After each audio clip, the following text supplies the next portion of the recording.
জান্নাত ওয়া মাওয়াহুন নার ওয়া মা লিয-যালিমিনা মিন আনসার। আরেকাত আল্লাহ বলেন যে ব্যক্তি আল্লাহর সাথে শিরক করে মারা গেল ফাকাদ হারামাল্লাহু আলাইহিল জান্নাহ, আল্লাহ অবশ্যই তার জন্য জান্নাত হারাম করে দেয়। জান্নাত বানাইছে কে? ভাইয়েরা কথা বলুন আমার সাথে, জান্নাত বানাইছেন কে? জান্নাতের মালিক কে? জান্নাত দেবেন কে? কোন পীর সাহেব দেবে? ওলিয়া উলিয়া আছেন, আমার মুক্তার আছেন, আমার ব্যারিস্টার, শেষ বিচারের হাইকোর্টেতে তিনি আমায় করবেন পার, এরকম কোন সুযোগ আছে নাকি যে ওমকে আমারে পার কইরা জান্নাত দিয়া দেবে, তরাইয়া দেবে? কারো হাতে জান্নাত নাই। জান্নাত কার হাতে? কোন নবীর হাতেও জান্নাত নাই। আর ওলিয়া উলিয়া তো দূরের কথা, কোন নবীর হাতেও নাই। বরং নবীদেরকে যে জান্নাত দেয়া হবে, নবীদের জান্নাতটার মালিক কে? নবীদেরকে জান্নাত কে দেবে? এজন্য হাসরের মাঠে আল্লাহ যখন কাহার সূরত ধরে প্রকাশিত হবেন, আল্লাহর নবীগণ পর্যন্ত ইয়া নাফসি বলে চিৎকার দেবে। তারাও জানে আল্লাহ ধরলে ওদের উপায় নাই।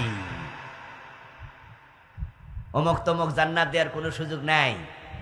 জান্নাত কোনো পীরের হাতে নাই, নবীর হাতেও নাই। জান্নাত যদি আল্লাহ নবীর হাতে দিয়ে দিত, তাহলে রাসূলুল্লাহ সাল্লাল্লাহু আলাইহি ওয়াসাল্লাম বলেছেন, আমি কিয়ামতের দিন তিনটা জায়গায় খুব দৌড়াদৌড়ি করতে থাকবো, টেনশনে অস্থির থাকবো। একটা হলো ফুলসেরাতের গোড়া, আর একটা হলো মিজানের কাছে, আর একটা হলো হাউজে কাউসারের কাছে। মিজানের গোড়ায় দাঁড়ায়া থাকবো, আমার কোন উম্মত ধরা খাইয়া গেল কিনা, ওজনে কারো গুনাহ বেশি হয়ে গেল কিনা। ফুলসেরাতের গোড়ায় দাঁড়িয়ে থাকবো, আমার কোন উম্মত জাহান্নামে পড়ে যাচ্ছে কিনা ফুলসেরাতের নিচে, আমি অপেক্ষা থাকবো আমার উম্মত পার হচ্ছে কিনা। রাসূলুল্লাহ টেনশন করবেন। রাসূলের হাতে জান্নাত থাকলে তো টেনশন দরকার ছিল না, রাসূল তো জান্নাত দিয়ে দিত। নবীর হাতে জান্নাত থাকলে নূহ আলাইহিস সালাম ছেলে কেনান রে জান্নাত দিত। কিন্তু বলুন তো, নূহ নবীর ছেলে কেনান জান্নাতি না জাহান্নামী? তাহলে বোঝা গেল বাবা নূহের হাতেও জান্নাত নেই। আমার ভাইয়েরা আলহামদুলিল্লাহ, ইতিমধ্যে দেখেছেন আপনারা পিছনের দিকে তাকালে যে মাঠ ভরে গেছে। তো যারা এখন আসবে তারা বসবে কোথায়? ওদেরকে বসার জন্য আমরা একটু ব্যবস্থা করে দেই। আপনারা যারা আগে আসছেন তারা কিন্তু মোটামুটি ভালো জায়গায় পাইছেন, এজন্য পা দুইটা ছড়াইয়া দিয়া বসছেন, পাশে জুতাও রাখছেন, ঠিক না? আবার কাইত হওয়ার জন্য কেউ ফাঁকা জায়গাও রাখ। ওয়াজ শুনতে শুনতে কাইল হয়ে গেলে একটু কাইতে হইলাম।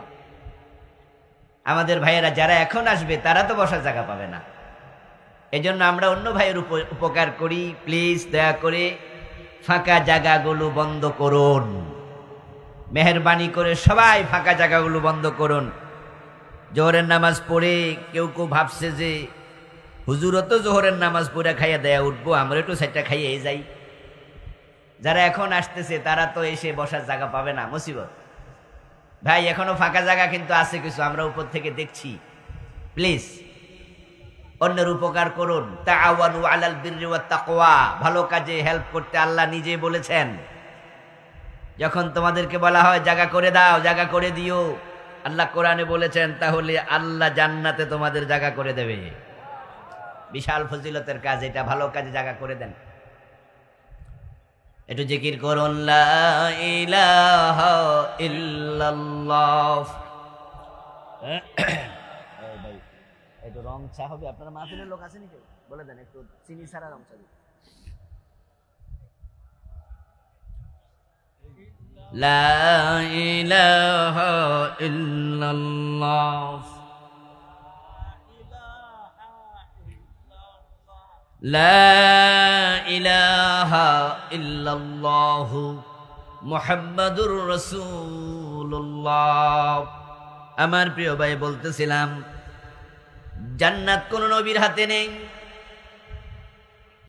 নবীর হাতে যদি জান্নাত থাকতো, ইব্রাহিম আলাইহিস সালামের বাবা আজর জাহান্নামী হতো না। অথচ বলুন তো, আজর জান্নাতি না জাহান্নামী? এর মানে কি দাঁড়ালো? নবী ইব্রাহিম চাইলো বাবারে জান্নাত দিতে পারবেন না।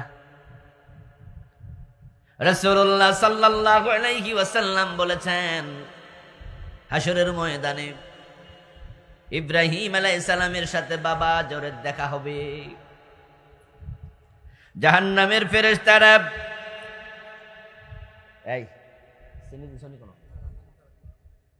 জাহান্নামের ফেরেশতারা আজরের হাতে পায়ে গলার মাঝে জাহান্নামের শিকল বেঁধে টেনে হেঁচড়ে নিতে থাকবে। ইব্রাহিম আলাইহিস সালামের সাথে সাক্ষাৎ হয়ে যাবে। ইব্রাহিম আলাইহিস সালাম জান্নাতের পোশাক পরে অত্যন্ত সুশ্রী সুন্দর অবস্থায় বসে আছে কোনো এক জায়গায় চেয়ারে। সন্তানের অবস্থা বড় জৌলসপূর্ণ, অথচ বাবার অবস্থা বড় খারাপ। তাই বাবা আজর ইব্রাহিম আলাইহিস সালামের দিকে তাকাবে। ইব্রাহিম বাবাকে দেখে বলবেন, আলাম আকুল লাকা আল্লা তাসিনি। ও বাবা, আজকে এইভাবে ফেল ফেল নজরে তাকায়া লাভ কি? দুনিয়া থাকতে তোমাকে কি আমি বলি নাই আমি নবী, আমার কথার অবাধ্য হইও না? আমি তো তোমাকে বলেছিলাম, ইয়া আবাতি ইন্নী আরাকা ওয়া কওমাকা ফি দালালিম মুবিন। ও আমার প্রিয় বাবা, তুমি এবং তোমার জাতি পথহারা হয়ে গেছো। ওয়াত্তাকুল্লাহ ওয়াতিউন, আল্লাহকে ভয় করো, আমি নবী, আমার কথা শোনো। তুমি তো আমার কথা শোনোনি, মূর্তি পূজা করেছো। আমি তো বলেছিলাম, লিমা তা'বুদু মা লা ইয়াসমাউ ওয়া লা ইউবসিরু ওয়া লা ইউগনি আনকা শাইআ। এ মূর্তি কাঁধে নিয়ে কেন হাঁটো? তার সামনে গিয়ে কেন নম নম করে মাথা নত করো? এই মূর্তির চোখ আছে, দেখে না, কান আছে, শোনে না।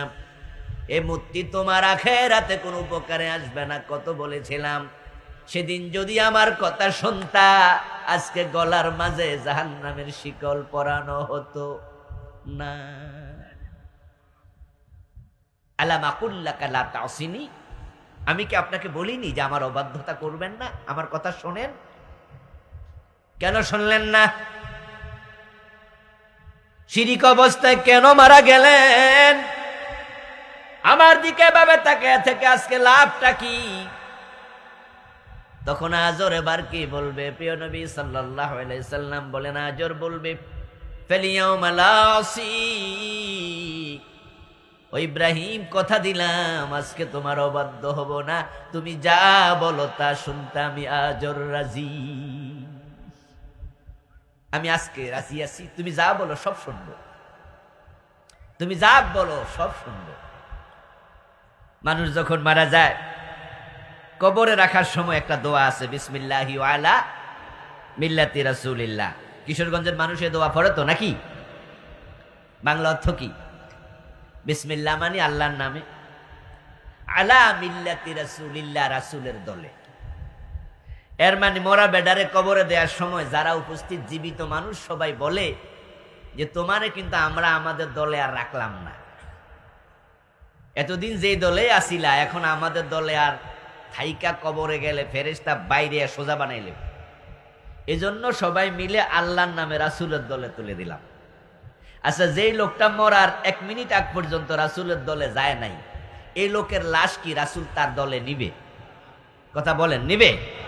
কিন্তু সে কবরে যায় যদি রাসূলরে দেখবে, 3টা প্রশ্ন তো ফেরেশতা করবে, মান রাব্বুকা ওমা দীনুকা ওমান নাবিয়ুকা। 3 নাম্বার রাসূলকে দেখা যাবে, ওমা হাযার রাজুল আল্লাযী বুইসা ফীকুম।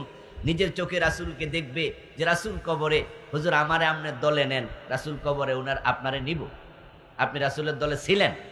ওখানে যদি কয় আমি এখন আইছি তো নেন না, নেন না, রাসূল বলবে তোমার মতো লোক আমার দলে দরকার নাই।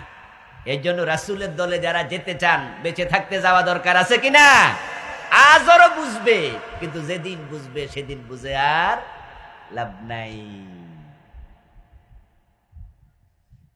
আপনি রাসূলুল্লাহকে কবরে বলবেন, হুজুর আমাকে তো আপনার দলে দিয়া দিছে পাবলিকে, আমিও আপনার দলে আসছি। রাসূল বলবে, মরার আগে তো আসো নাই, তোমার আমার দলে নিব না।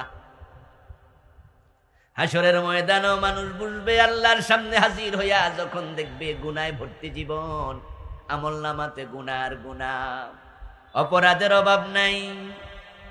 আল্লাহর কাছে মানুষ সেদিনে বলবে, ওয়ালাউ আন্না লানা কাররাতান ফানাকুনা মিনাল মুমিনিন, ও আমার রব, আমার দুনিয়ায় আরেকবারের জন্য পাঠান, আমি ভালো মুমিন হয়ে আপনার কাছে আবার ফিরে আসতে চাই। সেদিন বুঝবে দুনিয়ার একবার পাঠানোর কোনো সম্ভাবনা আছে। কে না বুঝবে? সবাই বুঝবে। তবে বন্ধু, দাঁতের মর্ম দাঁত থাকতে বোঝা উচিত না দাঁত পড়ে গেলে বোঝা উচিত? দাঁত যখন ছিল পান খাইয়া দাঁত নষ্ট করে আলাইছে, ব্রাশ করে নাই, ময়লা দিছে, দাঁতের গোড়া ময়লা জমে দাঁত ক্ষয় হয়ে গেছে, পান জর্দা খাইয়া দাঁতটারে নষ্ট করে ফেলছে। এখন দাঁত যখন জোরে পড়ে গেছে, এখন কয় হারে এরকম পান না খাইলে তো এত সকাল নষ্ট হইতো না, ব্রাশ করে সুন্দর করে যদি রাখতাম এত অল্প বয়স দাঁত পড়ে যেত না। তবে দাঁত পড়ে যাওয়ার পরে আফসোস যতই করো, দাঁত উঠার সম্ভাবনা আর নেই। এই কথা হবে না। এই ভলান্টিয়ার ভাইরা, কাজ হবে হাতে, মুখ চুপ থাকবে। আমার প্রিয় ভাই, যারা জ্ঞানী মানুষ তারা বোঝে আগে কোন কাজ ঘটলে কি হতে পারে, জ্ঞানীরা আগে বোঝে। আর যারা ব্যাককল তারা ঘটার পরে বোঝে। কথা বুঝেন? ব্যাককল হলো কাম হইয়া যাওয়ার পরে বুঝছে, ও হইছে। আর আকল মানুষ, আকেল তিনি বোঝে এটা করলে এটা হয়ে যাবে। নৌকা ডুবাইয়া যদি বোঝে আমি উঠছি বিদায় ডুবছে, তো বুঝা লাভটা কি? এক সময় নৌকা পারাপার ছিল অ্যাভেলেবেল, এখন তো ব্রিজ কালভার্টের অভাব নাই। আমি নিজেও ছোটকালে কত নৌকায় চড়েছি। যে সমস্ত জায়গায় ব্রিজ ছিল না, বাজার যদি থাকতো পাশে, আপনার খালের পাশে, তাহলে বাজারের দিন নৌকা ভোজাই করে মানুষ এপারে ওপারে যেত। মানুষ ধরবে 20 জন, নৌকায় উঠতো 30 জন, তারপরও ধাক্কায় থামান যেত না। এখন মাঝি বলতেছে, ভাই ভাই উঠবেন না প্লিজ, ভাই উঠলে কিন্তু ডুবে যাবে, অনেক বেশি হইয়া গেছে। একবারে এত মোড়া 2.5 মণ ওজন, হে দৌড়াই আইতেছে, আইয়া হে উঠবো, ভাই আমার ওই ফারে তাড়াতাড়ি কাম আছে, ভাই প্লিজ আপনি উঠলে তো খবরই আছে। আর হে কয়, মিয়া 20-25 জন তুলছো, কিচ্ছু হইছে না, আর আমি উঠলে ডুববো। ওই ব্যাককল কথা শুনে নাই, লাফ মারছে, যেই মাত্র নৌকায় উঠছে সাথে সাথে মাঝি কয়, ভাই কামটা করলেন কি? হেতে কয়, এখন না বুঝছি। কয়, তা তো বুঝছেন, তবে আমার নৌকাটা ডুবাইয়া, যারা নৌকা ডুবাইয়া বোঝে তারা আকেল না বেআকল। হাসরের ময়দানে বুঝে কোনো লাভ নাই, এখন বুঝতে হবে, ঠিক না? হ্যাঁ, পরে বুঝে কোনো লাভ হবে না। কবরে বুঝবেন, হুজুর আপনার দলে আমি আইছি। রাসূলুল্লাহর দল আছে না নাই? দল কিন্তু দুইটা, একটা আল্লাহ রাসূল, একটা শয়তানের। আল্লাহ এবং তার রাসূলের দলের নাম হিজবুল্লাহ, আর একটা আছে হিজবুশ শয়তান। রাসূলের দলের ম্যানিফেস্টো, রাসূলের দলের সংবিধান আল্লাহর কোরআন। আর যারা আল্লাহর কোরআন মানে না, তাদের সংবিধান ব্রিটিশের আইন। যারা ব্রিটিশের আইনের পক্ষে আছে তাদেরকে রাসূল তার দলে নেবে না। খুব সাবধান, খুব সাবধান প্রিয় ভাইয়েরা। কান সুখ করার জন্য ওয়াজ আইসা লাভ নাই, বুঝবেন, জীবনের পাঠ গ্রহণ করবেন। আজকের রাতও জীবনের শেষ রাত হতে পারে, আজকের দিনও জীবনের শেষ দিন হতে পারে। আফালা ইয়ালামু ইযা বু'সিরা মা ফিল কুবুর ওয়া হুসসিলা মা ফিস সুদূর। আল্লাহ আপনার বিচারের পূর্বে আপনার কলবে কি ছিল এটা সেকনে দিয়া সেকে বের করে নেবে। দেখবে তোমার কলবে আল্লাহর আইনের প্রতি ভালোবাসা ছিল না ব্রিটিশ আইনের প্রতি ভালোবাসা ছিল। আমি আল্লাহ বলেছি, চোর ধরে হাত কেটে দাও। ব্রিটিশরা আইন করে গেছে চোর ধরে জেলে দাও। তুমি কি জেলে দিয়েছো না হাত কেটেছো? তুমি কোনটার পক্ষে ছিলে? আল্লাহ কলব দেখে তারপরে বিচার করবে।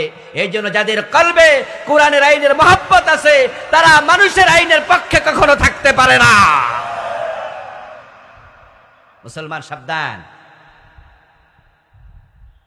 আজর বলবেন, ও ইব্রাহিম, আজকে তোমার কথা শুনবো, যা বলো বাধ্য হব না বলো। আজর সেদিন বুঝলো, ইব্রাহিমও জানে আজকে বুঝা কোনো লাভ নেই। তবে বাবা চোর হোক আর ডাকাত হোক, বাবার প্রতি সন্তানের ভালোবাসা আছে কিনা এটা সহজাত, এটা অভ্যাসগত, রক্তের টান। আমার প্রিয় ভাই ইব্রাহিম আলাইহিস সালাম যখন বাবার মুখ থেকে কথা শুনবেন, তখন তিনি বাবার সাথে কথা বলা বন্ধ করে আল্লাহর সাথে কথা বলা শুরু করে দেবেন। ইব্রাহিম আলাইহিস সালাম বলবেন, ইয়া রব্বি ইন্নাকা কাদ ওয়া'আদতানি আল্লা তুখজিনি ইয়াওমা ইউবআসুন ফাআইয়ু খিজিন আখযা মিন আবিল আবআদ। ইব্রাহিম আলাইহিস সালাম বলবেন, ও আমার রব, দুনিয়ায় থাকতে তুমি আমার সাথে ওয়াদা করেছিলে হাসরের দিন তুমি আমাকে বেজ্জতি করবা না, সম্মানিত করবা, কিন্তু ছেলের সামনে বাবার গলায় রশি, হাতে রশি, পায়ের মাঝে জাহান্নামের শিকল, জাহান্নামের রশি, ফেরেশতারা টেনে টেনে জাহান্নামে নিয়ে যায় আমার বাবারে। এটা দেখে বুঝি আমার লজ্জা লাগে না, অথচ তুমি তো দুনিয়ায় থাকতে ওয়াদা দিছো হাসরের ময়দানে আমারে লজ্জা দিবা না। এটা বলে ইব্রাহিম আলাইহিস সালাম আল্লাহ তাআলাকে বুঝাচ্ছেন যে আল্লাহ, তোমার ওয়াদা আমাকে শরম দিবা না, ওই ওয়াদা যদি পূরণ করতে হয় তাহলে আমার বাবারে তো শিকল থেকে মুক্ত করাই লাগে। হালকা একটু কথার মার পেঁচ দিয়ে, একটু ঘুরানো পেঁচানো কথা দিয়ে ইব্রাহিম নবী চাইলেন আল্লাহ তাআলা ওই দিনের পাকড়াও থেকে বাবাকে সারানো যায় কিনা। ইব্রাহিম যত বুদ্ধি করে কথা বলুক না কেন, আপনারা একটু বলুন তো, ইব্রাহিম নবীর বুদ্ধি বেশি না আল্লাহর বুদ্ধি বেশি? ইব্রাহিম আলাইহিস সালামের কথার মাঝে যে একটু হালকা মাইর পেঁচ আছে, আল্লাহ কি বোঝে না? ইব্রাহিম বলেননি সরাসরি আমার বাবারে ছেড়ে দেন, তাহলে আল্লাহ সরাসরি বলে দিত মুশরিকরা আমি ছাড়ি না। এই জন্য তিনি ডিরেক্ট বলেন নাই, তিনি ঘুরাইয়া বলেন আল্লাহ আমারে শরম থেকে বাঁচাইতে হলে আমি তো শরম পাইতাছি, আমার বাবারে তো সারা লাগেই, এটা তোমার ওয়াদার বাস্তবায়ন, তুমি কেমনে করবে এটা তোমার ব্যাপার, তবে তুমি ওয়াদা করছো আমারে শরম দিবা না, আমি তো শরম পাইতাছি। আল্লাহ তাআলা বলবে, ইয়া ইব্রাহিম মা তাহতা রিজলাইক, ও ইব্রাহিম তুমি তো আমার সাথে কথা বলছো, তবে আমি এবার বলছি তোমার পায়ের নিচে তাকাও, দেখো তো পায়ের তলায় কি। ইব্রাহিম আলাইহিস সালাম উপর থেকে নিজের চোখ নিচে নামাবেন, নামাইয়া দেখবেন যে জায়গায় হাতে পায়ে শিকল বাঁধা আজর দাঁড়ানো ছিল ওখানে আজর নাই, শিকল বাঁধা একটা রক্ত মাখা শূকর দাঁড়ায় আছে। আল্লাহ তাআলা মুহূর্তের ভিতরে আজরকে পরিবর্তন করে শূকর বানায় ফেলবেন। এবার তিনি ফেরেশতাদেরকে বলবেন, ও ফেরেশতারা শূকরটাকে জাহান্নামে ফেলে দে। ইব্রাহিম তো আর বলতে পারবে না আমার শরম লাগে, কারণ আজর তো আর নাই। আল্লাহ আজরকে শূকর বানায়া ইব্রাহিম নবীকে লজ্জা থেকে বাঁচাইয়া দিছে, কিন্তু আজরকে জাহান্নাম থেকে বাঁচায় নাই। আজর মুশরিক, মুশরিকের জন্য আল্লাহর জান্নাত হারাম। ওয়ামান ইউশরিক বিল্লাহি ফাকাদ হারামাল্লাহু আলাইহিল জান্নাহ, যে আল্লাহর সাথে শিরক করে আল্লাহ নিজে জান্নাত হারাম বানায়া দেয়। আর আল্লাহ যদি জান্নাত কারো জন্য হারাম বানায় তার রেজাল্ট কি হবে? এবার আল্লাহ নিজেই বলছেন, ওয়া মাওয়াহুন নার, যার জন্য জান্নাত হারাম তারা বাসস্থলের নাম হলো জাহান্নাম। ওয়া মা লিয-যালিমিনা মিন আনসার, আর জাহান্নামীর জন্য, মুশরিকের জন্য সেদিন কোনো সাহায্যকারী নাই, কোন নবী সাহায্য করতে পারবে না। জান্নাত পীর সাহেব দিবে না, কোন নবী দেবে না। জান্নাত কে দেবেন? কথা বলেন, কে দেবেন?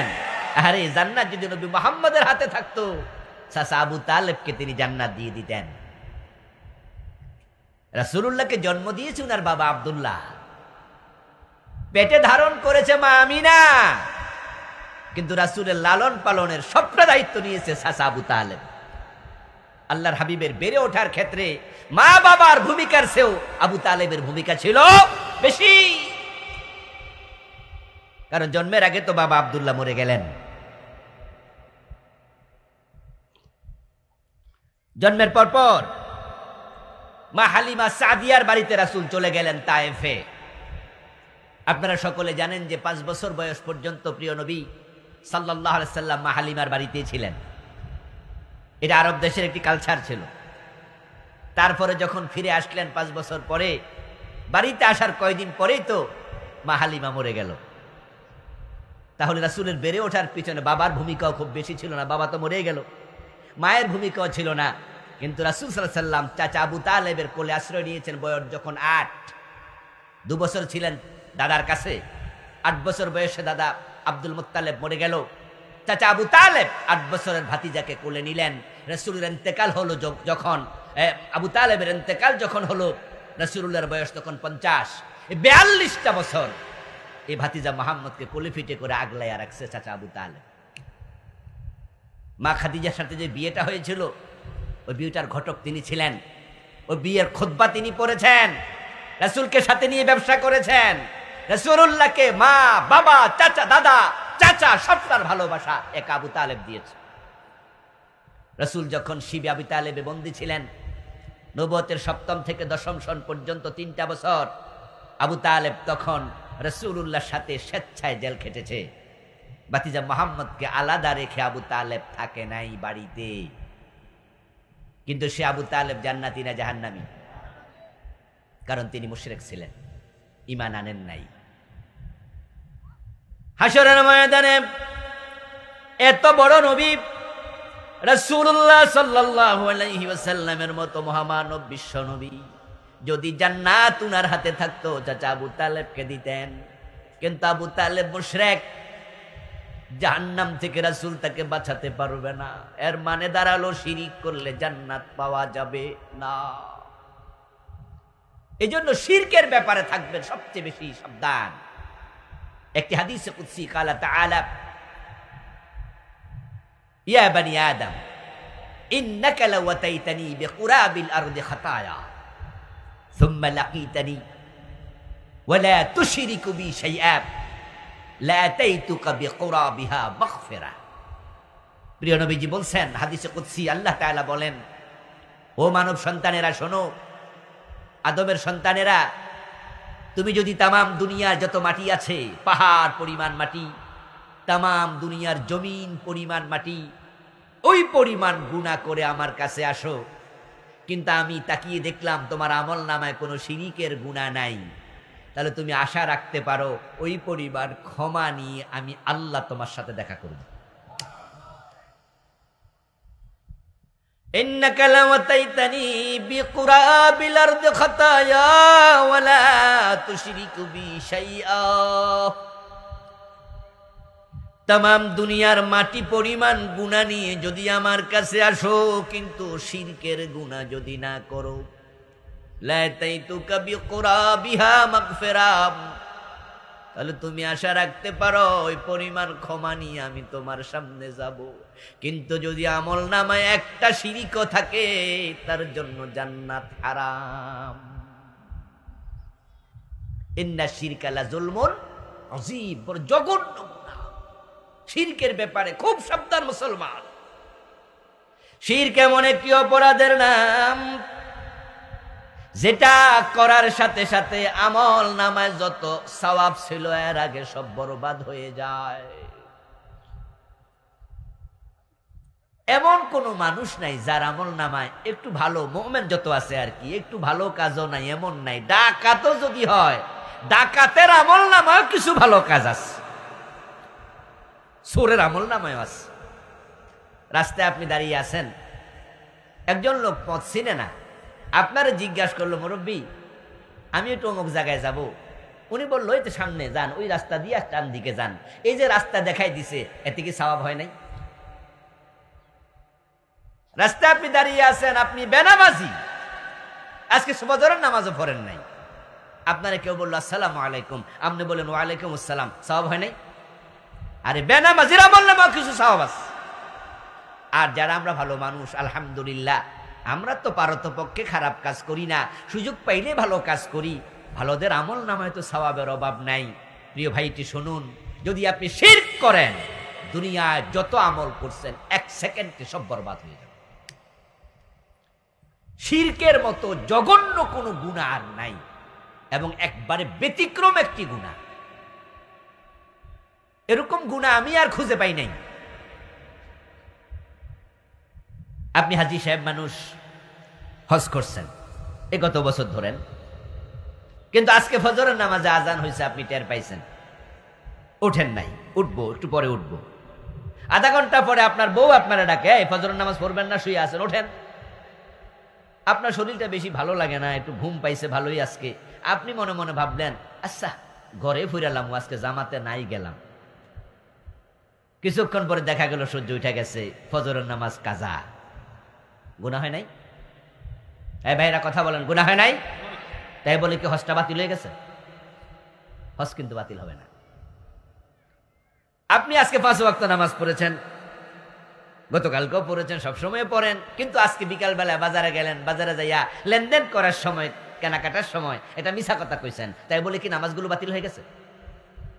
হয় নাই। আল্লাহ বড় রহমান, এই জন্য গুনার কারণে তিনি আমল বাতিল করেন না, বরং আমল নামা তিনি খুলেছেন দুটি। একটাতে ফেরেশতা নেকের কাজগুলো লেখে, আরেকটাতে গুনার কাজগুলো লেখে। হাসরের ময়দানে ওজনের জন্য পাল্লার বানিয়েছেন দুটি, এক পাল্লায় নেক তুলে দেবেন, আরেক পাল্লায় পাপ তুলে দেবে। ফাম্মা মান সাকুলাত মাওয়াজিনুহু ফাহুয়া ফি ঈশাতির রাদিয়া ওয়া আম্মা মান খাফফাত মাওয়াজিনুহু ফাউম্মুহু হাবিয়া। আল্লাহ মেপে দেখবেন সওয়াব বেশি না গুনাহ বেশি, যদি দেখেন সওয়াব বেশি, গুনাহগুলোকে গোপন করে জান্নাত দিয়ে দেবেন। আমার প্রিয় ভাই, আমলনামা দুটা, একটা নেকের পাল্লায় তোলা হবে আর একটা বদের পাল্লায় তোলা হবে, লেখাও হবে দুইটা, একটা নেক আর একটা পাপ। একটি গুনার কারণে আর একটি নেক বাতিল হবে না, এই হলো আল্লাহর নিয়ম। কিন্তু শিরিক যদি কেউ করে, নেকের আমল নামায় একটা নেকও আর থাকে না। আশ্চর্য গুনাহ। আল্লাহ তাআলা বলেন, লাকাদ উহিয়া ইলাইকা ওয়া ইলাল্লাযীনা মিন ক্বাবলিকা লাইন আশরাকতা লায়াহবাতান্না আমালুক ওয়া লাতাকুনান্না মিনাল খাসিরিন। ও নবী, আপনার কাছে ওহী পাঠাইছি, আপনার আগে ওহী পাঠাইছি।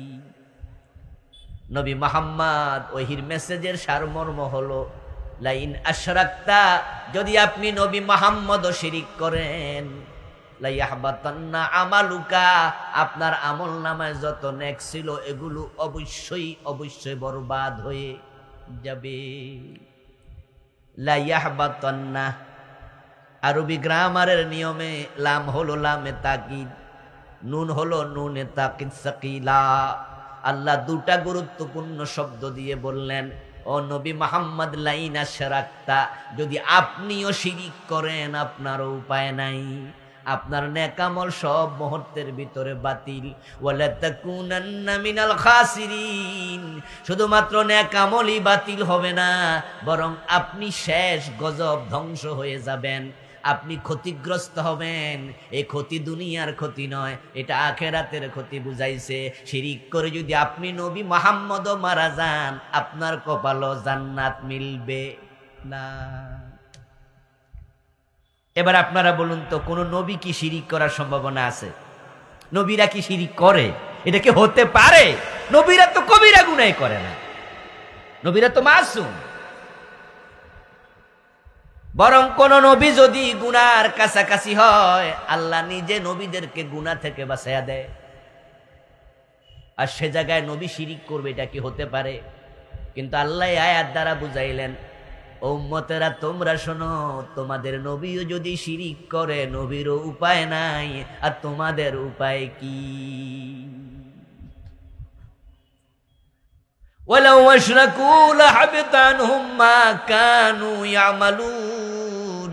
আরে কেত আল্লাহ তাআলা বলেন, তারা যদি শিরিক করে, তাদের আমল নামায় যত নেক ছিল, শিরিক করার সাথে সাথে সব নেক বাতিল হয়ে যায়।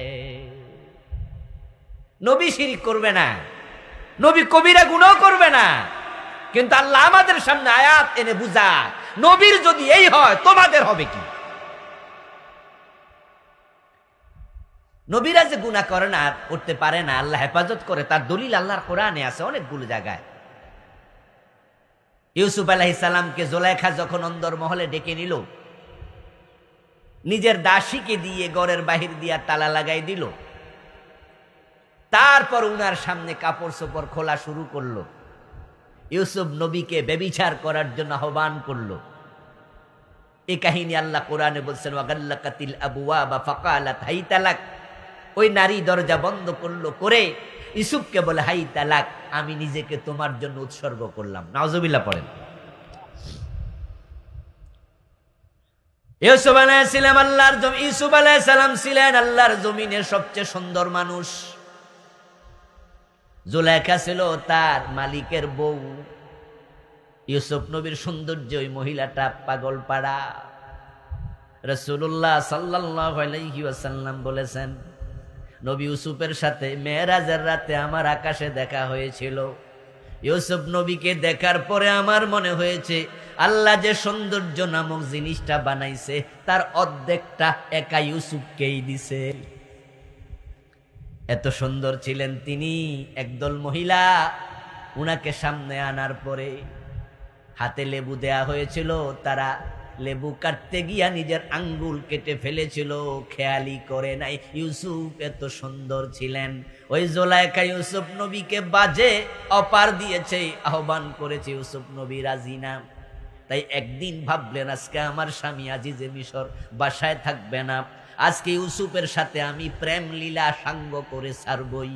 তাই ঘরের ভিতরে ডেকে নিল, দাসীকে দিয়ে দরজা লাগাইয়া দিল, কাপড় চোপড় খুলতে শুরু করলো।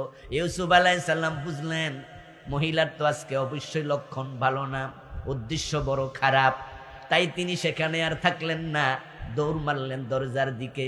জুলাইখা তখন অট্টহাসি দিয়ে বলল, ইউসুফ, আজকে পলানোর জায়গা রাখি নাই, দরজা বাহির দিয়ে বন্ধ, তুমি কি বোঝো না আজকে তোমাকে আমি কাছে নিয়ে ছাড়বই। ইউসুফ নবী থামলেন না, তিনি দৌড়াইতে থাকলেন, কারণ তিনি জানেন বান্দার চেষ্টা যেখানে শেষ হয় আল্লাহর সাহায্য সেখান থেকে শুরু হয়। আস-সাইয়ু মিন্না ওয়াল ইতমামু মিনাল্লাহ। চেষ্টার মালিক বান্দা, সফলতার মালিক আল্লাহ। ইউসুফ নবী দৌড়াতে দৌড়াতে যখন দরজার সামনে গেলেন, দরজা নিজে নিজে খুলে গেল। ওই মহিলা ইউসুফ আলাইহিস সালামের পিছন দিয়া জামা আবার টেনে ধরলো। যখন দেখলো দরজা তো খুলে গেছে, পালিয়ে তো যাচ্ছে, দরজা খুললো, পালিয়ে গেল, জামা টেনে ধরলো। কোরআন মাজিদ আল্লাহ তাআলা বলছেন জামাটাও ছিঁড়ে গেল পিছন দিয়া। ইউসুফ নবী থামেন নাই, জামা ছিঁড়ুক ছিঁড়ুক, কিন্তু আমি মহিলার জন্য থামবো না। থামলেই তো বিপদ, সে আমার গায়ে ঝাঁপাইয়া পড়বে, গুনাহ হয়ে যেতে পারে। তাই তিনি না দাঁড়াইয়া দরজার বাহির পর্যন্ত পৌঁছে গেলেন। এর মাঝেই জুলাইখার স্বামী ফিরে আসলো বাড়িতে। দরজার সামনে দেখে বাড়ির চাকরের জামা ধরে বউ টানছে। এটা কি? জুলাইখার সাথে সাথে সুর চেঞ্জ করে বলল, তোমার দাস ইজ্জতে হাত দেওয়ার জন্য আমার ঘরে ঢুকেছে, আমি তারে ধাক্কাইয়া বের করে দিচ্ছি। ইউসুফ আলাইহিস সালাম আশ্চর্য হলেন, বলে কি মহিলা, বলে কি এই মহিলা নাকি আমারে দৌড়াইতেছে, কয় কি রে, হে না আমারে ডাকলো। ইউসুফ আলাইহিস সালাম উনার মনিবকে বুঝাতে চাইলেন মহিলা মিথ্যা কথা বলছে, কিন্তু এক পর্যায়ে স্বামীরে পুষলাইয়া ওই জুলাইখা ইউসুফ নবীকে জেলখানাতেও ঢুকাইছে, জেল খাটাইয়া ছাড়ছে। ইউসুফ আলাইহিস সালাম জেল খেটে যখন বের হলেন, উনাকে তখন উনার লগের লোকের আত্মীয় স্বজনেরা, বন্ধু বান্ধবরা প্রশ্ন করলো, ইউসুফ তুমি যুবক মানুষ, একজন সুন্দরী নারী তোমাকে কাছে পেতে চাইল, তোমার নফস তোমাকে কি উত্তেজিত করে নাই? তোমাকে কি তার প্রতি আকৃষ্ট করে নাই? ইউসুফ নবী কি জবাব দিলেন? আল্লাহ তাআলা ইউসুফ আলাইহিস সালামের জবাবটা কোরআনের আয়াত বানায়া নাজিল করেছে। 13 পারার প্রথম আয়াত, ইউসুফ নবীর জবাব, ওয়ামা উবাররিউ নাফসি ইন্নান নাফসা লাম্মারাতুম বিসসু ইল্লা মা রাহিমা রাব্বি। সুবহানাল্লাহ পড়ে। ওয়ামা উবাররিউ নাফসি, আমি এ কথা বলি না আমার নফস আমাকে তাড়িত করেনি, আমার নফস একবারে নিষ্কলুষ, আমি এটা বলি না, বরং আমি বলি ইন্নান নাফসা লাম্মারাতুম বিসসুই ইল্লা মা রাহিমা রাব্বি, নফস তো মানুষকে উত্তেজিত করে, আমারেও করেছিল, তবে আমার রব যাকে বাঁচায় নফস তার ক্ষতি করতে পারে না। তাহলে ইউসুফ নবীকে তখন বাঁচাইছে কে? জোরে বলুন, গুনাহ থেকে বাঁচাইছে কে? কিভাবে বাঁচালো আল্লাহ? কিভাবে বাঁচালো?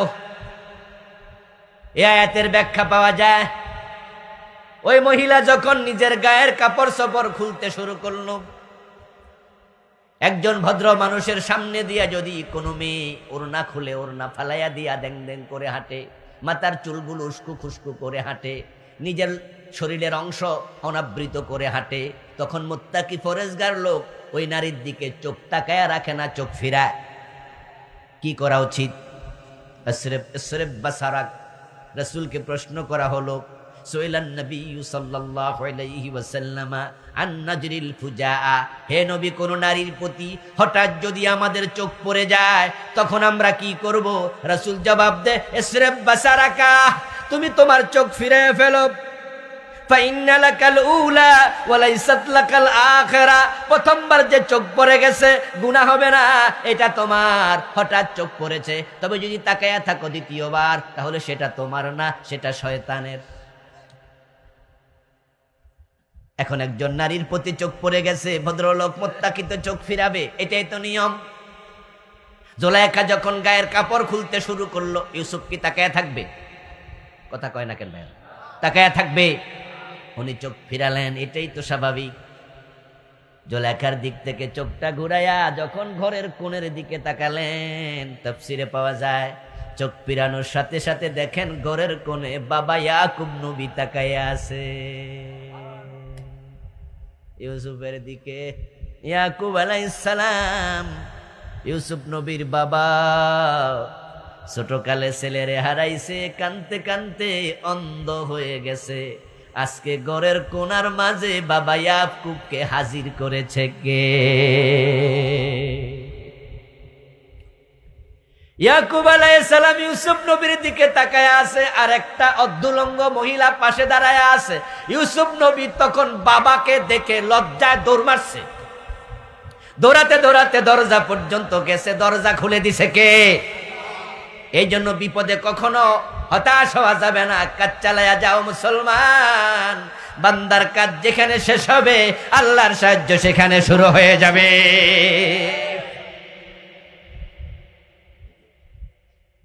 ইউসুফ নবী যদি দৌড় না মাইরা থাইমা থাকতো, জুলাইখা যখন বলছিল ইউসুফ দৌড়াইয়া লাভ নাই, দরজা তো বন্ধ, ইউসুফ আলাইহিস সালাম যদি বলতেন কথা তো ঠিক, দৌড়াইয়া লাভটা কি? উনার গায়ের উপর ঝাঁপাইয়া পইরা অন্যায় কাজে ইউসুফকে মহিলা বাধ্য করতেও পারত, কিন্তু দরজা বন্ধ দেখার পরেও তিনি দৌড়ানো বন্ধ করেন নাই। এতে বোঝা যায় বাধা আসবে, বিপত্তি আসবে, কিন্তু থেমে যাওয়া যাবে না।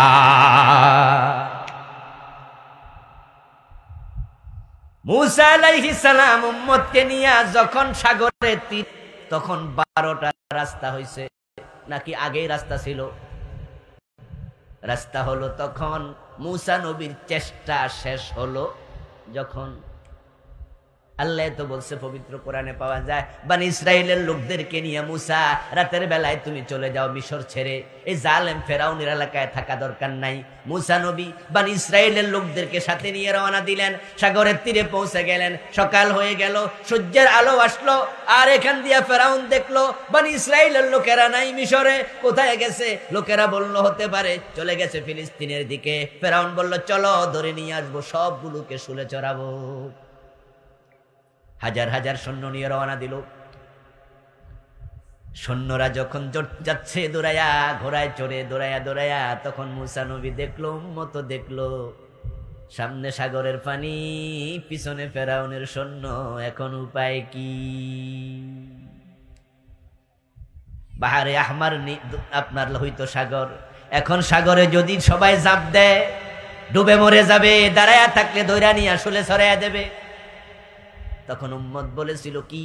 আল্লাহ কোরআনে বলছেন ইন্না লামুদরাকুন। তখন মুসা নবীকে বনি ইসরাইলের লোকেরা বলেছিল, মুসা তোমার সাথে সে লাভটা হলো কি?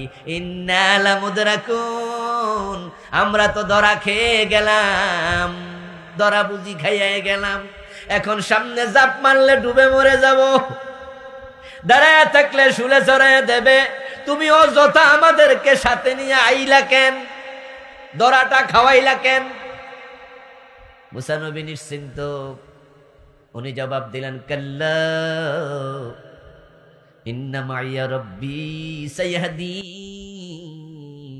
তোমরা যা বলছো তা ঠিক নয়, আমার রবের সাহায্য আসবেই, আমার রব আমাকে একা ছেড়ে দেবে না, নিশ্চয় একটা ব্যবস্থা তিনি করবে, আমি নবী আল্লাহর উপর ভরসা রাখি।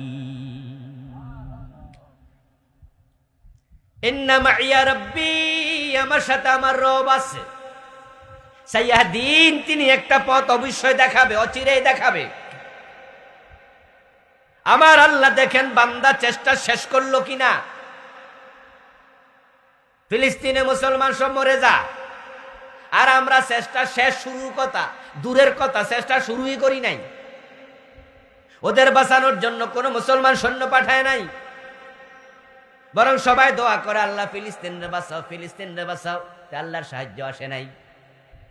বাবরি মসজিদ ভেঙে ফেলে তামাম দুনিয়ার মুসলমান দোয়া করে আল্লাহ বাবরি মসজিদ বাঁচাও, আল্লাহ আবাবিল পাঠায় নাই। মায়ানমারের মুসলমান মরে যায়, সবাই দোয়া করে আল্লাহ মায়ানমারের মুসলমান বাঁচাও, আল্লাহ এখানে ফেরেশতা পাঠায় নাই। কারণ বান্দার চেষ্টা শেষ হওয়া লাগবে, বান্দার চেষ্টা যেখানে শেষ আল্লাহর সাহায্য সেখানে হবে শুরু। মুসা আলাইহিস সালাম যদি মিশরে বসে থাকতেন রাস্তা হতো না সমুদ্রে, এখন তো তার চেষ্টা শেষ। আমার রব যখন দেখলেন হ্যাঁ মুসা চেষ্টা শেষ করেছে, এবার কোরআনে পাওয়া যায় আল্লাহ বলছে মুসা হাতের লাঠি দিয়া সমুদ্রে আঘাত করো। আঘাত করতে দেরি, সমুদ্রে 12টি রাস্তা তৈরি হতে 1 সেকেন্ডও দেরি হয় নাই। এটা নিয়ম সাহায্য পাওয়ার জন্য। রাসূলুল্লাহর কাছে বদরের যুদ্ধে ফেরেশতা আসছে 5000, আর ইরাকে এত মারা মারলো, সাদ্দামের পুরা দেশটাকে বেচাকার করে দিল, ওই ইরাকে ফেরেশতা একজনও আসে না। ফিলিস্তিনে গত 7 তারিখ, অক্টোবরের 7 তারিখ থেকে পুরা অক্টোবর মাস গেল, নভেম্বর মাস গেল, ডিসেম্বর মাসের আজকে কয় তারিখ? 6 তারিখ নাকি? আজকে 6 তারিখ, 2 মাস হতে চলছে, হাজার হাজার মুসলমান শেষ, কই ফেরেশতা কই? কত দোয়া আমি এই পর্যন্ত কইরা ফেললাম, সব মাহফিলে দোয়া করলাম, আমি একা করছি? সব মসজিদে হুজুররা দোয়া করছে, কাবার ইমাম দোয়া করতেছে, সাহায্য কই? ফেরেশতা কই?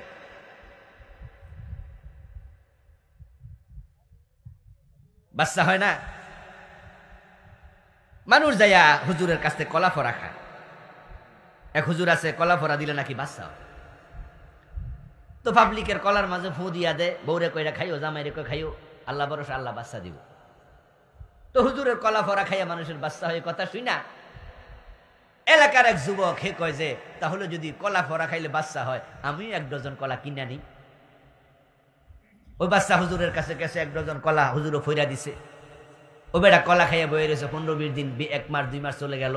এরপর হুজুর আবার এলাকায় আসছে, আরেক ডজন কলা নিছে। হুজুর গত ডজন খাইছি, আরেক ডজন ফু দিয়া দেন। হুজুর আবার ফু দিয়া দিছে। ও বেটা কলা খাইছে, 2-3 মাস পরে হুজুরের বাড়ি আবার গেছে। হুজুর কই কলা ভরা তো খাই, বাচ্চা কাচ্চা তো হয় না। হুজুর কই বিয়ের বয়স কত? কোন এখনো বিয়ে করি নাই। হুজুর কই লাড়ি ল, তারে কলা ফরা না বাইরে আই দি কতক্ষণ, বেটা ব্যাক কল। তো বিয়ে কইরা না কলা ফরা খাইবি? তো বিয়ে করার আগে কলা ফরা খাইলে বাচ্চাটা হইব কোন জায়গা দিয়ে?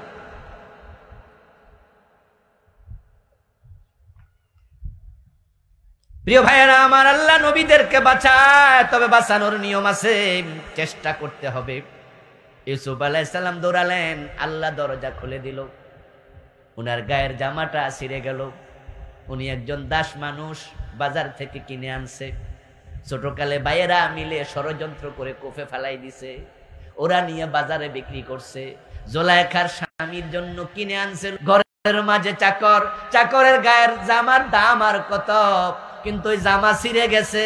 ওই ছিঁড়ার কথা আল্লাহ কোরআনে বলে, ওই জামাটা তো কোটি টাকার জামা নয়, লক্ষ টাকার জামা নয়, একজন চাকরের গায়ে না ছিঁড়ে গেল, ওই কেন করে আল্লাহ জানে না। আল্লাহ বুঝায়া দেয়, যারা নবী ইউসুফের মতো হবা, জুলাইখারা তোমাদেরকে আল্লাহর পথ থেকে টেনে ধরবে, তোমাদেরও জামা ছিঁড়ে যাবে, জীবনও যদি চলে যায় ইউসুফের মতো দৌড়াতে হবে, থেমে যাওয়া যাবে না।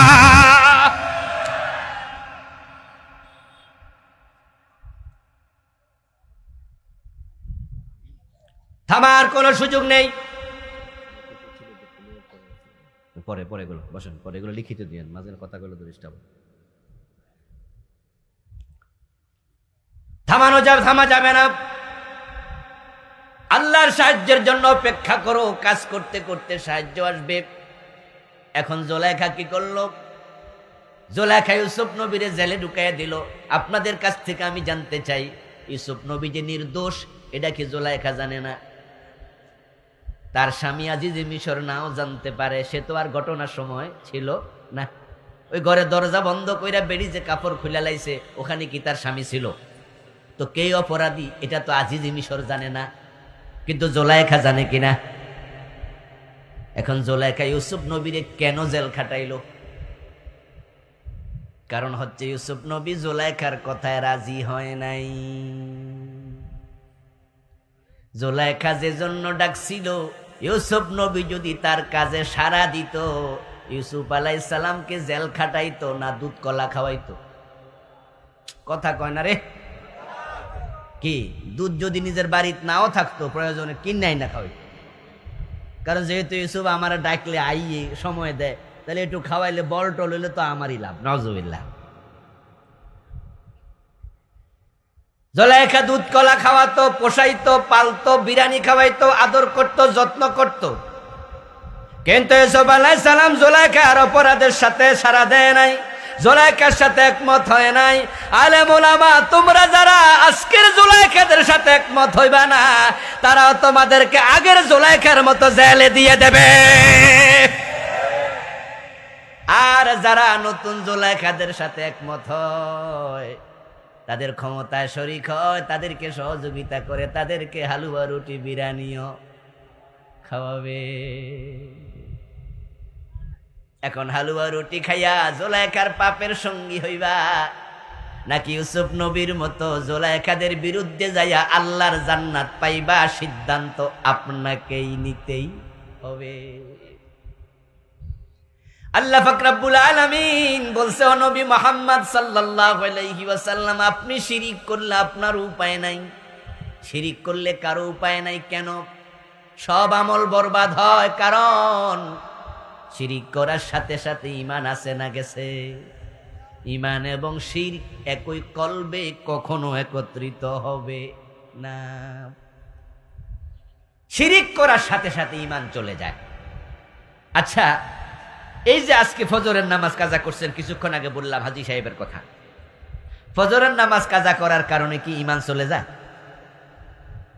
তো যেহেতু ঈমান চলে যায় নাই, তাই তার নেক আমল বাতিল হয় নাই। আপনি নামাজি মানুষ, বাজারে গিয়ে একটা মিথ্যা কথা বলেছেন, তাই বলে কি ঈমান চলে গেছে? কথা বলেন না কেন ভাইয়েরা? ঈমান চলে গেছে মিথ্যা কথা কইলে?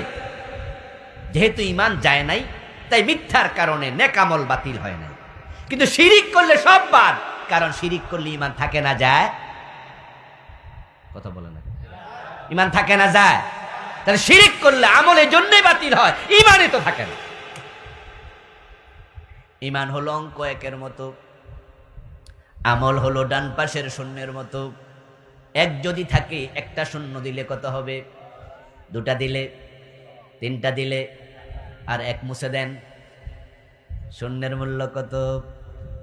আমল করেছেন অনেক, ঈমানটাই শেষ, আমলের দাম আর এক আনাও নেই। হাসরের ময়দানে আল্লাহর কত বান্দা আল্লাহর কাছে হাজির হয়ে দেখবে আমল নামা খালি, একবারে কিছু নাই, সব শেষ। অথচ লোকটা নামাজি ছিল, রোজাওয়ালা ছিল, হজ করেছে, যাকাত দিয়েছে, ভালো মানুষ। এলাকার লোকেরাও তাকে চিনে, এসে কাউকে ঠকায় না, কারো জমি দখল করে না, কপালে কালো দাগ ফেলে দিয়েছে, নামাজ পড়ে দাঁড়িয়ে আছে মুখে, কিন্তু আল্লাহর সামনে গিয়ে দেখবা আমল নামা খালি, কিচ্ছু নাই। তখন সে বলবে, প্রভু আমার সওয়াবগুলো কই? আল্লাহ বলবো, মিয়া তুমি তো মসজিদে গিয়ে আল্লাহরে সেজদা করছো, কথা সত্য, কিন্তু পীরের পায়েও তো সেজদা মারছো। 5 ওয়াক্ত নামাজ পড়ে মসজিদে গিয়ে আল্লাহরে সেজদা দেয়, আবার দরবারে যাইয়া পীরের পায়ে সেজদা দেয়, এমন লোক বাংলাদেশে আছে না নাই? যখন সে অন্যরে সেজদা দিল, শিরিক হলো, সাথে সাথে ঈমান শেষ, আমল নামায় যত নেক ছিল সব বাতিল। আমার প্রিয় ভাইয়ারা, শিরিক আপনাকে চিনে নিতে হবে। কোন কোন কাজ শিরিক, না চিনলে বাঁচবেন কেমনে? এই জন্য লেখাপড়া করা ফরজ, জানা ফরজ। তলাবুল ইলমি ফারিদা আলা কুল্লি মুসলিম, সব মুসলমানের জন্য ইসলামের মৌলিক এলেম অর্জন করা ফরজ। আপনি যে শিরিক করছেন আপনি জানেন না, আল্লাহর সামনে গেলেন, দেখলেন আমল নামা সব শেষ, ঈমান আমল কিচ্ছু নাই। আল্লাহ বলল, তুমি তো এই শিরিকটা করছো।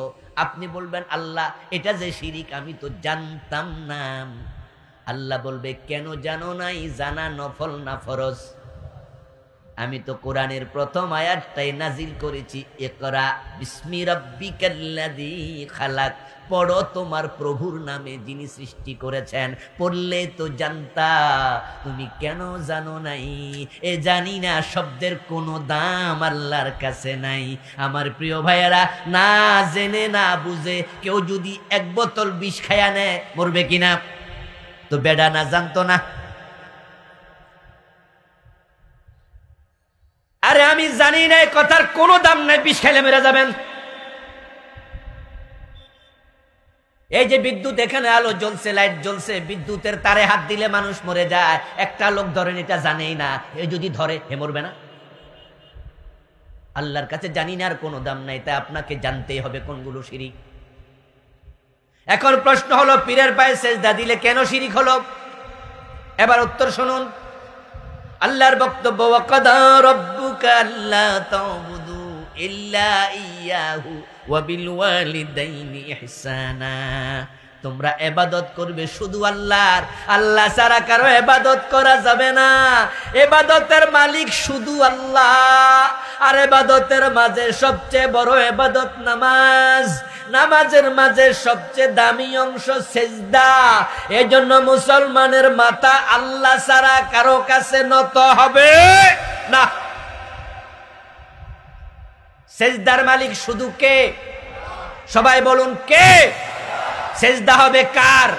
পীরের পায়ে দিয়েছ, এটাই শিরিক। কারণ ইবাদতের মালিক তো শুধু আল্লাহ। এবার আরেক আয়াতে যান, আল্লাহ তাআলা কুরআন মাজিদে বলছেন, ইনিল হুকমু ইল্লা লিল্লাহ। আল্লাহ ছাড়া কারো ইবাদত করা যাবে না। এটা যেমন আল্লাহই বলেছেন কোরআনে, পরেরটাও তিনি বলছেন, ইনিল হুকমু, হুকুম নাই, আদেশ নাই, আইন নাই, ইল্লা লিল্লাহ, আইনের মালিক একমাত্র কে? তাহলে যারা ব্রিটিশ আইন মানছে তারাও শিরিক করছে। ইবাদতের মালিক আল্লাহ, আল্লাহ ছাড়া অন্যের ইবাদত করা শিরিক। আইনের মালিক শুধু আল্লাহ, আল্লাহ ছাড়া অন্যের আইন মানাও শিরিক। এবার চিৎকার দিয়ে আপনাদের জোরে বলুন তো, বাংলাদেশ 52 বছরে আল্লাহর আইনে চলে না ব্রিটিশ আইনে? এবারে সত্য কথা জোরে বলবেন, আল্লাহর আইনে না ব্রিটিশ আইনে? আল্লাহর আইনের কিতাবটা বাংলাদেশে আছে না নাই? 92% মুসলমান আছে না নাই? তাহলে আল্লাহর আইনে কেন চলবে না? কারণ এই মুসলমান গুলোই আল্লাহর আইন মানতে এখনো রাজি হয় নাই। অথচ তারা মসজিদে গেলে কার আইন মানে? এই বসো, মসজিদে গেলে কার আইন মানে? ডান পা দিয়ে মসজিদে ঢোকে, বাম পা দিয়ে বের হয়। আল্লাহু আকবার বলে নামাজ শুরু করে, শেষ করে। ইমাম সাহেব যদি মাগরিবের ফরজ 2 রাকাত পরে সালাম ফিরায়, আমরা সালাম ফিরাবো না লোকমা দেব? তাহলে আমরা সারাক্ষণ কার আইন মানলাম? অথচ এই লোকগুলো মসজিদ থেকে বের হয়ে যখন আদালতে যায়, যখন সংসদে যায়, যখন গণভবনে যায়, যখন বঙ্গভবনে যায় আইন বানানোর সময়, তখন আল্লাহ এবং রাসূল আর মানে না।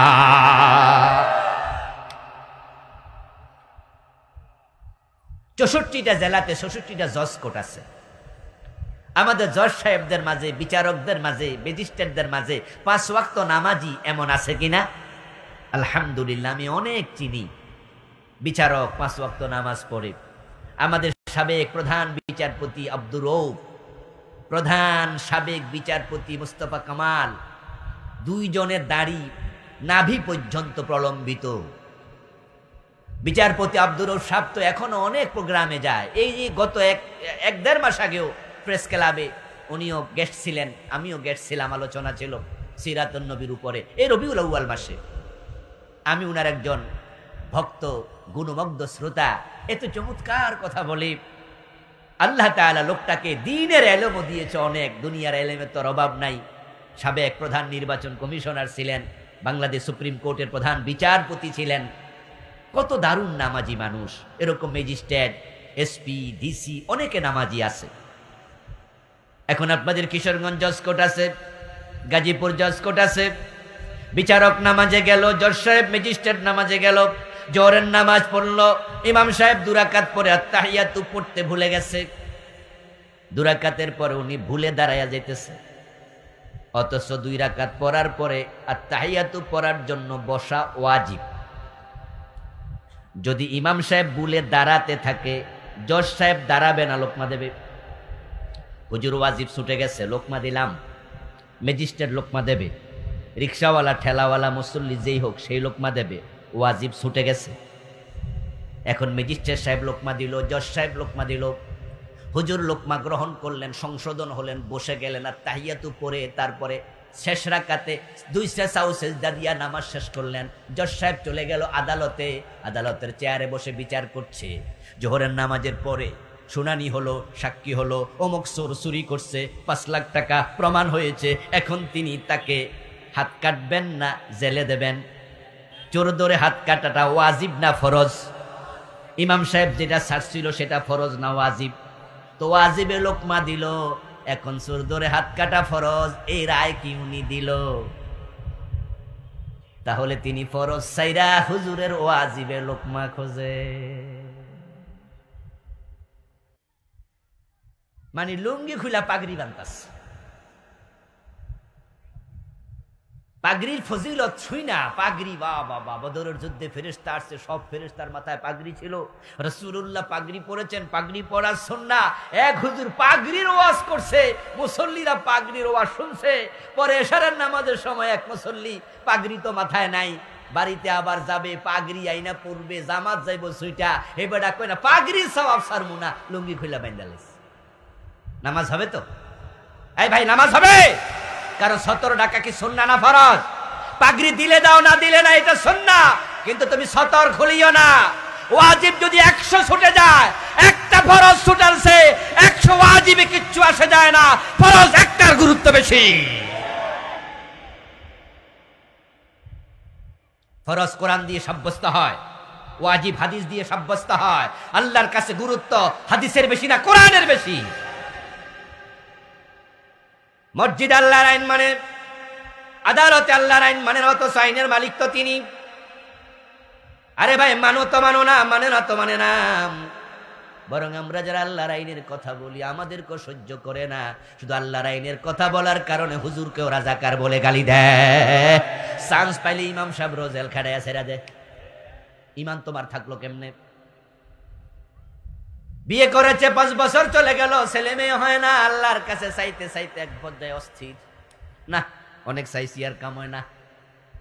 এখন মন খারাপ, ফোলা হয় না, মেয়ে হয় না। দোস্ত পরামর্শ দিছে, বাংলাদেশে ডাক্তার দেখায় লাভ নাই, অনেক দেখাইছো, আল্লাহর কাছে অনেক চাইছো, এবার পাসপোর্টে ভিসা লাগাইয়া ইন্ডিয়া চলে যাও। কয়টা লাগবো শুধু চাইয়া দেখো, কেউ ফিরে না খালি হাতে খাজা বাবার দরবারে।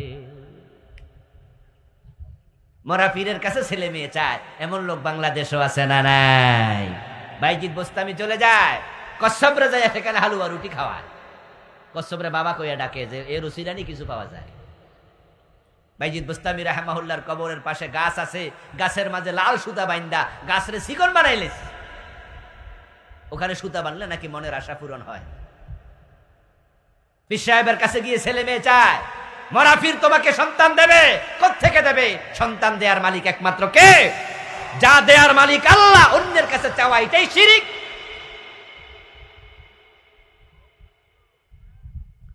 আল্লাহ তাআলা কোরআন মাজিদে বলছে ইয়াহাবু লিমান ইয়াশাউ যুকুরাম ওয়া ইয়াহাবু লিমান ইয়াশাউ ইনাসা ওয়া ইয়াহাবু লিমান ইয়াশাউ যুকুরা আও ইউযাউযুহুম যুকরানা ওয়া ইনাসা ওয়া ইয়াজআলু মান ইয়াশাউ আকিমা। ও দুনিয়ার মানুষ শোনো, তিনি যাকে চান ছেলে দেন, তিনি যাকে চান মেয়ে দেন, তিনি যাকে চান ছেলেও দেন মেয়েও দেন, তিনি যাকে চান একটাও দেন না, বন্দা বানায়া রাখে। এই তিনি কে? তাই চাইতে হবে কার কাছে? ছেলে দেয় কে? মেয়ে দেয় কে? মেয়ে যদি আল্লাহ দেয়, বেশি মাইয়া হইলে বউ মারেন কেন?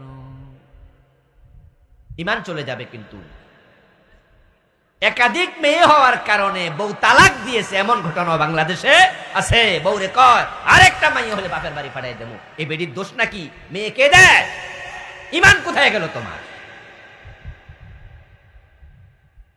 ভারতে গেছেন যান, আপনি মাইনুদ্দিন চিশতি রাহমাতুল্লাহ আলাইহির কবর জিয়ারত করতে গেছেন, ভারতে ঘুরতে যাবেন, তাজমহল দেখবেন, ভারতে দেখার মতো অনেক কিছু আছে।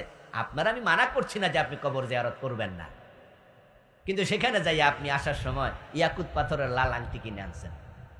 কেউ জিজ্ঞাসা করলো ভাইজান নতুন আংটি মনে হয়? বললেন যে হ্যাঁ, আজমির গেছিলাম তো একটা ইয়াকুত পাথরের আংটি আনছি।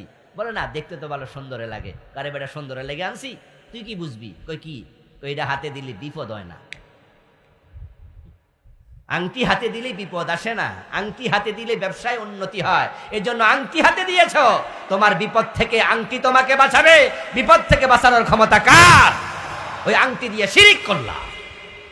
সৌন্দর্যের জন্য দিলে শিরিক হতো না।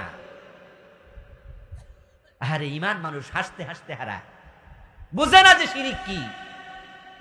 এই ইয়ামসাসকাল্লাহু বিদুররিন ফালা কাশিফা লাহু ইল্লা হু। আল্লাহ বলো, প্রিয় নবী, আপনার রব যদি আপনাকে কোনো বিপদ দিতে চান, ওই বিপদ থেকে বাঁচানোর ক্ষমতা আল্লাহ ছাড়া আর কারো নেই। আমাদের দেশে বিভিন্ন জায়গায় উরুস হয়, মেলা হয়, মাহফিলের মাঝে আমি দেখি কোন কোন জায়গায় মেলা বসে যায়। ওখানে এমন মেলা আমি দেখেছি যে মেলার মাঝে টিয়া ফাঁকি নিয়ে আসে। আপনারা দেখেছেন কিনা জানি না, অনেকগুলো ইনভেলাপ নিয়ে বসে থাকে, টিয়া ফাঁকি আনে। আমি দেখেছি টিয়া ফাঁকি ছেড়ে দেয়, 10 টাকা দিলে তারপরে টিয়া পাখিটা প্রশিক্ষিত দৌড় মেরে একটা ইনভেলাপে ঠোঁট দিয়া কামড় দিয়া আইনা মালিকের হাতে দেয়। ও বেটার এর ভিতর থেকে একটা ইনভেলাপে লেখা আছে সিটি, এটা বের করে ওর শোনায় যে আগামী মাসে আপনার ভাড়া আছে, পরের মাসে আপনার চাকরি হয়ে যেতে পারে, অমুক জায়গায় আপনার বিপদ আছে। এরকম মানুষের কাছে হস্তরেখা দেখাইয়া খবর নেয় সামনে কি আছে। এমন লোক কি বাংলাদেশে আছে না? বিশা লাগবে কিনা মা ছেলের পরামর্শ দেয়, আগে যায় একটু বসুন্ধরা শপিং মলে, বাবা লিটন দেয়ান বসে আছে, অতীত ভবিষ্যৎ ভূতপূর্ব সব জানে। বাবার জিগা বিশা লাগবে কিনা। আস্তাগফিরুল্লাহ, হাযা হুয়া শিরক, হাযা হুয়া শিরক, হাযা হুয়া শিরক। 1 সেকেন্ড পরে কি হবে আল্লাহ ছাড়া কেউ জানে না।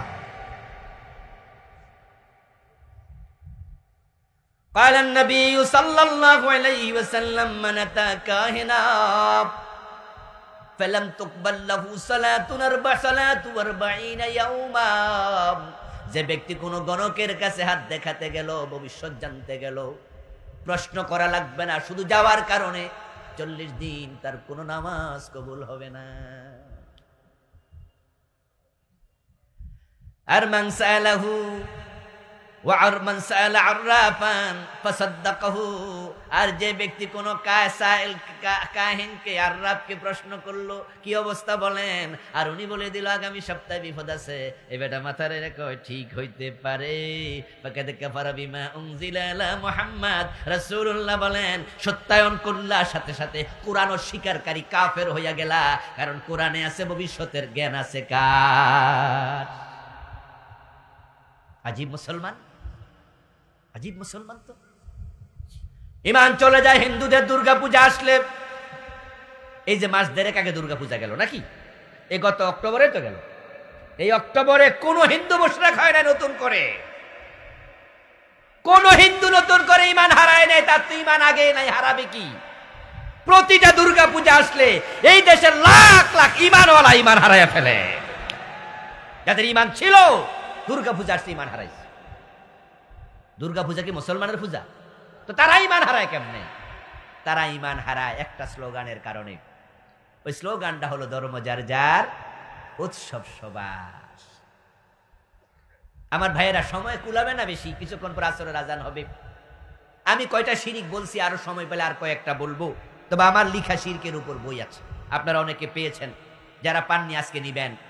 আমি এত 29টা লিখছি, ছোট্ট একটি বই, প্রচলিত শিরিক, তা থেকে বাঁচার উপায়।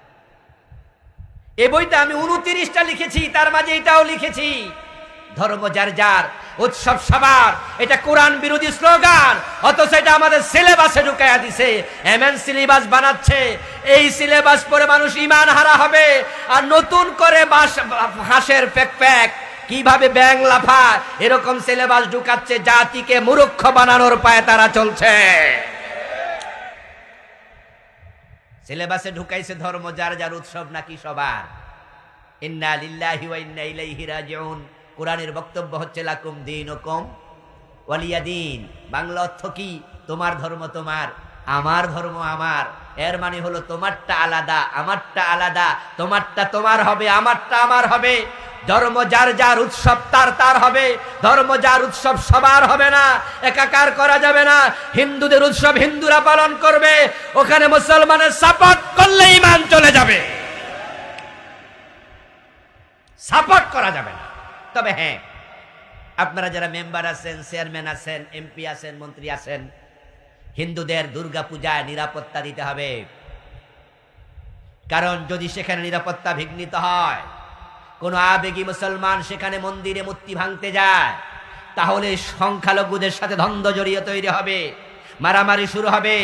বাংলাদেশে মূর্তিতে আঘাত করলে ভারতে মন্দিরওয়ালারা মসজিদে আঘাত করার সম্ভাবনা আছে। আপনার আবেগের কারণে দাঙ্গা লেগে যেতে পারে। ইসলাম কখনো সন্ত্রাসবাদের পক্ষে নয়, দাঙ্গার পক্ষে নয়। লা ইকরাহা ফিদ্দীন ক্বাদ তাবায়্যানা রুশদু মিনাল গাই। লা ইকরাহা ফিদ্দীন, ধর্মের ব্যাপারে বাড়াবাড়ি করা যাবে না। আমার প্রিয় ভাই, আরেকটা স্লোগানের কারণে শিরিক হয়, যেটা বড় সস্তা হয় নির্বাচনের সময়। এই যে কয়দিন পরে তো মার্কা হবে, নির্বাচনের প্রচারণা শুরু হয়ে গেছে। তার মাঝে একটা স্লোগান বড় খারাপ, সেটা হলো জনগণ সকল ক্ষমতার উৎস। এই স্লোগান যে বিশ্বাস করবে, সাথে সাথে ঈমান চলে যাবে, এটা শিরিক। কারণ কোরআনের বক্তব্য আন্নাল কুওয়াতা লিল্লাহি জামিয়া, সকল ক্ষমতার মালিক কে? জনগণ ক্ষমতার মালিক নয়, সাবরেন্টির মালিক নয়, সার্বভৌমত্বের মালিক আল্লাহ। ক্ষমতার মালিক আল্লাহ, জনগণ ক্ষমতার উৎস। এটা যারা এতদিন বলেছেন, আপনাকে তাওবা করতেই হবে। জনগণ কোনো ক্ষমতাই রাখে না। আসলে জনগণের মতো, মানুষের মতো দুর্বল আল্লাহর কোনো মাখলুক আর নাই। আল্লাহ কোরআনে বলছে খুলিকাল ইনসানু দাঈফা, মানুষকে দুর্বল করে বানানো হয়েছে। ও প্রিয় ভাই, মুরগির বাচ্চা ডিম থেকে ফোটার পরে একা একা খেতে জানে। ছাগলের বাচ্চা মায়ের পেট থেকে বের হওয়ার আধা ঘন্টার ব্যবধানে একা একা দৌড়াতে জানে। সাপের বাচ্চা তার ডিম থেকে বের হওয়ার পরে ধরতে যাবেন, সবল দিতে জানে। কিন্তু মানুষের বাচ্চা কিচ্ছু বোঝে না, খাইতে জানে না, কান্দা ছাড়া কিচ্ছু বোঝে না। আপনার বাড়ির বিড়ালের বাচ্চা বিড়ালের পেট থেকে বের হওয়ার 1-2 ঘন্টা পরে দেখবেন, যদি পায়খানা দরকার হয়, এক জায়গায় গিয়ে ঘরের কোনায় পায়খানা করে হেঁটে চলে আসবে। আর মানুষের বাচ্চা 6 মাস 1 বছর পর্যন্ত প্রস্রাব পায়খানার উপরে পড়ে থাকে, নড়তেও জানে না।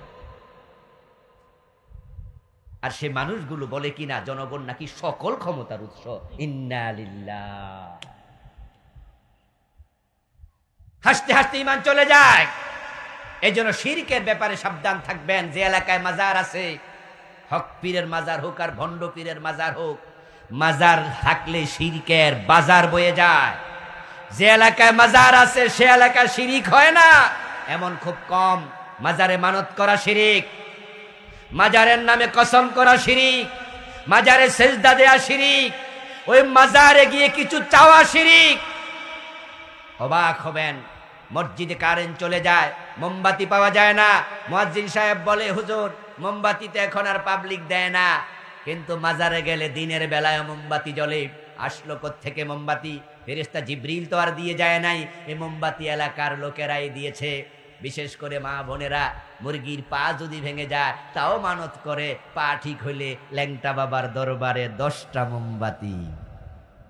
অথচ মাজার মানত একটি ইবাদত, ইবাদত হবে আল্লাহর।